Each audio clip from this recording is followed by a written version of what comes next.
Hello guys, welcome to a new mini blog. তো অনেকদিন পর আবার রান্নার কিছু ব্লগ নিয়ে তোমাদের জন্য চলে এসেছি।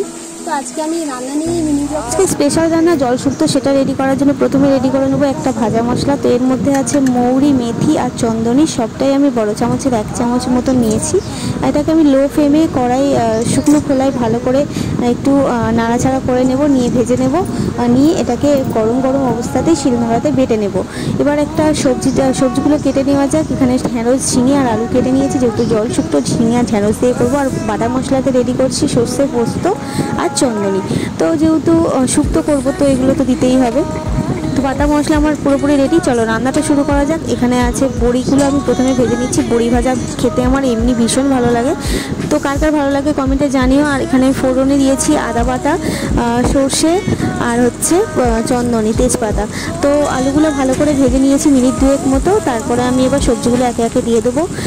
ঝিঙেটা পরে দেবো, কারণ ঝিঙেটা বেশি ভাজতে লাগে না। আমি ঢেঁড়সটা একটু ভালো করে আলুর সাথে ভেজে নেবো, তারপর ঝিঙেটা দিয়ে একটু নাড়াচাড়া করে জল দিয়ে চাপা দিয়ে দেবো একটু সিদ্ধ হওয়ার জন্য।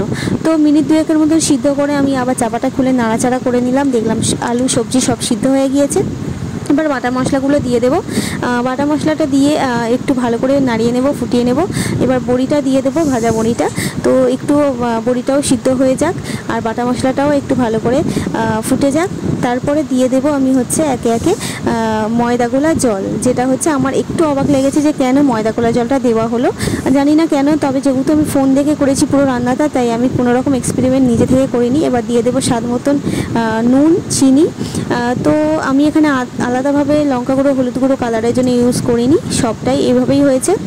তারপর ওপর থেকে একটু ঘি ছড়িয়ে দেবো, আর হচ্ছে যে মশলাটা আমি প্রথমে রেডি করেছিলাম গুঁড়ো মশলাটা, সেটা দিয়ে দেবো। তো শুক্তো খেতে আমার ভীষণ ভালো লাগে, আর একেবারেই শুক্তোর মতন টেস্ট হয়েছিল, শুধু সবজিগুলোই আলাদা ছিল। তবে ময়দা কলা জলটা তোমরা স্কিপ করে যাবে, যেহেতু ঢেঁড়স দেওয়া, ময়দা কলা জলটা দেওয়া অনেকটা গাঢ় হয়ে গিয়েছিলো তরকারিটা। তো ময়দা কলা জলটা না দিলে এমনি তরকারিটা সুন্দর খেতে লাগতো। তোমাদেরও যদি ভালো লাগে বানিয়ে খেতে পারো, ভীষণ সুন্দর টেস্ট হয়েছিল। বা